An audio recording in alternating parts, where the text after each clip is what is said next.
As what is the ruling on appointing women in leadership positions or high public office positions? The issue is an issue that people usually ask about, and whenever there is a dispute among different people, the logic necessitates that we refer back to the Qur'an and the Sunnah. Why? Because this is what Allah Azza wa Jal commanded us in the Qur'an when He said, and if you dispute over an issue, then refer it back to Allah and to the Prophet alayhi salatu wasalam. And this is by all scholars referring to Allah, the Qur'an, the Prophet alayhi salatu wasalam, the Sunnah. So whenever there is a dispute between you and I, we shouldn't argue and fight about it. Refer it to the Qur'an and the Sunnah with the understanding of the three favorite generations. This is the decisive,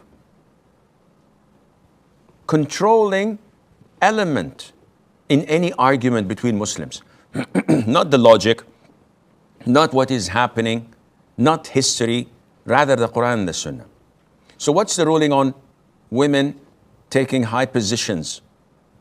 A ruler, a leader, etc. Allah says in the Quran, الرجال قوامون على النساء بما فضل الله بعضهم على بعض. Men are guardians and protectors of women. Why? For two reasons. One, because Allah favored men over women. That's it. Muslims don't argue. This is what Allah says in the Quran. Two, because what they spend from their wealth.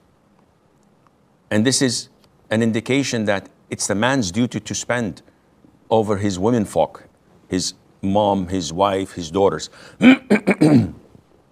Now, from the Sunnah, the Prophet said, alayhi salatu wasalam, any nation would not prosper, would not succeed if they were to hire and appoint a woman as their leader. And this was related to Persia, when their king had died and they appointed his daughter. And through logic, women are ordered to wear the hijab and to be segregated from men and to be appointed upon men who are non-mahram to her defies the purpose of hijab. She would have to communicate, she would have to be in seclusion, she would have to look at them and they look at her. This is not Islam. Maybe it's a different religion, but don't associate this with Islam. Beside the point that she has her cycle every month that may impair or jeopardize or hamper her decision making, among other things.